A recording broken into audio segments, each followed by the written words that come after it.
Hey girl, welcome back to my channel. My name is Ashley B. Deck and today we're doing a glueless lace wig install. Now the emphasis on this one is the hairline. I'm going to show you how to cut the lace and make it blend super flawless. Now when I say glueless, this is literally like the most skilled thing you need to be able to know how to do is to apply your wig glueless. Make sure the lace is perfect and it matches and just everything is amazing, especially when you don't have that baby hair to finesse and cover up any mistakes you make. I did an awesome job, I think, and I think you guys can definitely learn a thing or two if you are in the market for a little bit of help.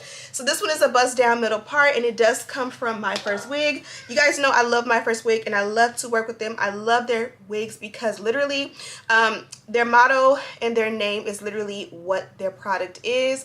All of their wigs are very beginner friendly. They have all different lengths, all different styles, all different colors and textures. This one here is a beautiful light yak-y texture. It gives relaxed hair in the sense that it's not shiny and silky. It gives Beyonce vibes. I like how Beyonce's hair is never silky, but it's also not blown out and kinky.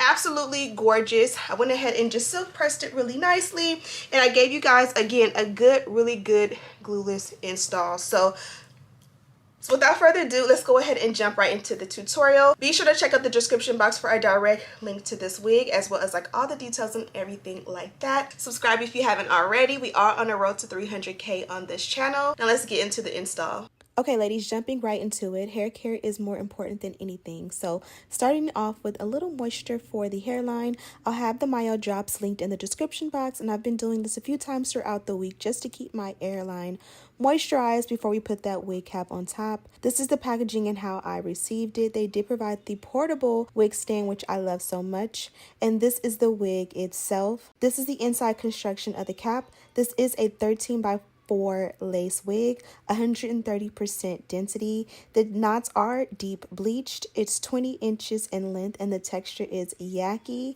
and it definitely mimics African American hair when it is relaxed. Absolutely beautiful.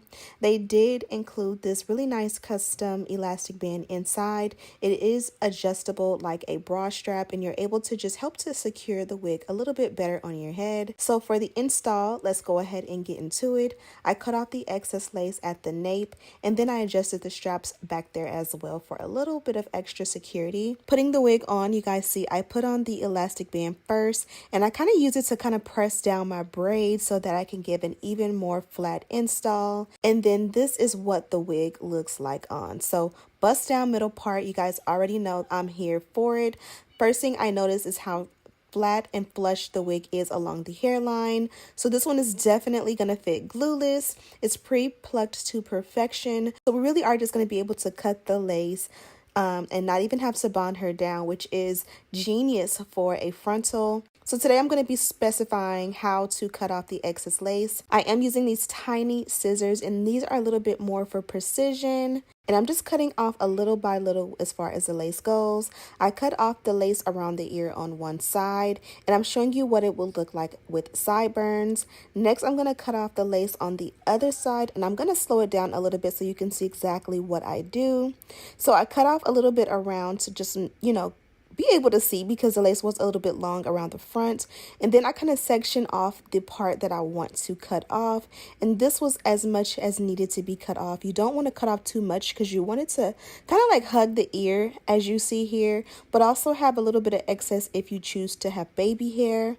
I don't want baby hair, so you're going to see how I continue to cut the lace until I get it to how I want it. Now I'm going in with my tiny scissors, which to be honest, I do as of late like these more than the eyebrow razor. And I like to do just little snips where I kind of separate the hair from the hairline and anything that I want to be cut off. So if I wanted to mimic my hairline, anything that I want to cut off as far as digging into the hairline, I will pull forward, and you just kind of snip slowly.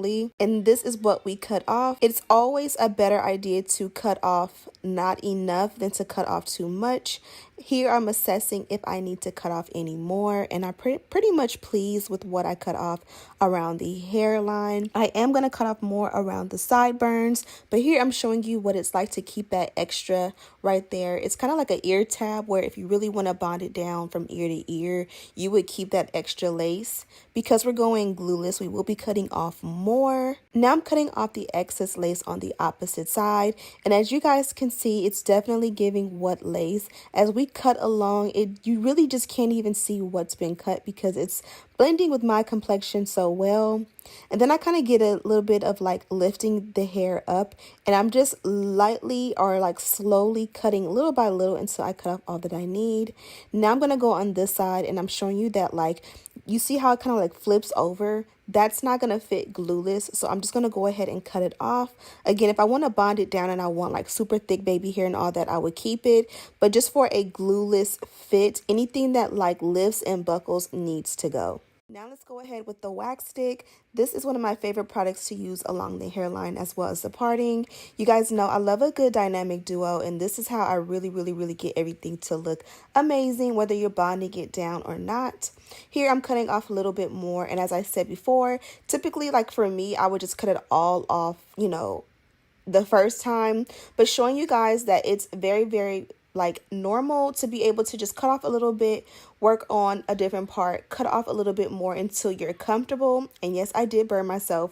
With all the experience I have, I still burn myself. Here's a close-up of the hairline. Once you kind of press it out a little bit, pressing out your hairline will definitely make the like pre-pluckedness of your wig kind of pop out a little bit more. Now this one came set as a center part, so I'm just going to go ahead and clean up the parting space, and I just went ahead and just made it as straight as I possibly can. And we're going to repeat the steps of the dynamic duo using the wax stick paired with the electric hot comb to get it on flat. If I did not mention, this one is Indian origin hair. Of course, there's a direct link in the description box. Now I'm going to do this hack I've been doing lately. I'm just taking the spritz on the back of my hand, warming it up, and just applying it along the hairline. This is going to help it to melt. I don't want to bond the wig down. I want to keep it glueless, but as you guys seen, it kind of standed out, and we wanted again to blend and melt. So hashtag coffee break. You can definitely see what a huge difference that made. Now I'm going to go in with the Fenty concealer. You guys know this concealer is my favorite for parting. It's definitely too light for the hairline, but I love it and how it looks on me in the parting. I did decide to go in with a black hairspray to perfect the parting, which kind of messed up my work. So I went in with this Ruby Kisses concealer palette to just cover up the mistakes I made from that black hairspray. But the hairline, or the parting rather, is definitely a lot cleaner after that black hairspray. Now I'm going in with this foundation, and this one is from Maybelline, and I'm just going in to melt the lace color-wise into my hairline. And it did kind of stick with the spritz, so I'm lifting it up because, again, I want you guys to see this one is going to be 100% glueless. I just use the spritz to make it melt, not to bond it down, if that makes any sense. I set it with a different Ruby Kiss powder. This one is foundation, not liquid. And then I put the melt belt on top to set. It's not an Ashley tutorial if I don't use the heat protectant after I've already used heat. So I did apply that cheat along the ends. And I'm just going to go in and silk press it as much as I can and get it to amazing silky flawless texture. The hair already had a nice sheen to it. I love that it mimics African American texture, like when it's like permed. It's actually very beautiful in person, and it gives more of a natural look on my complexion and my skin as a brown girl. I love the lace on this one. I love everything about the customization of this one. All of the details on her are in the description box, including a direct link, so don't forget to check that out. This is the before and after, and I did the opposite side off camera. Absolutely gorgeous, 10 out of 10. I'd highly recommend. Okay, ladies, so I just did my makeup, and it is 2:29. I have to be at 3, or I have the girls to swim at 3. So I got about like 10 to 15 minutes before I gotta go, but I still gotta, you know, get them together and get their swim bag together. So I did do my makeup off camera, and I just wanted to make sure I showed you guys what the wig looked like freshly done, just in case the kids go crazy on me. It had me looking crazy out here. The melt belt is definitely going to make it melt. Because I didn't use foundation, and I did just do my makeup. I knew that I didn't take my milk belt off to match it to my hairline, so I did just bring my my foundation brush, my powder brush with the leftover residue from my makeup to go ahead and just blend the hairline. And again, that's only because the milk belt was on, so it didn't, you know, I didn't get any makeup right there. My eyes are watery. I'm gonna go no lashes because I just don't have time to do lashes right now. I got apples so I can be here. This one is not bonded on. It is glueless. I just want to remind you guys, I got makeup on, but it is glueless, so that is absolutely amazing. I hope you learned some tips and tricks on how to install your wigs. Thank you guys so much for watching, and as always, I'll see you in the next one. Smooches.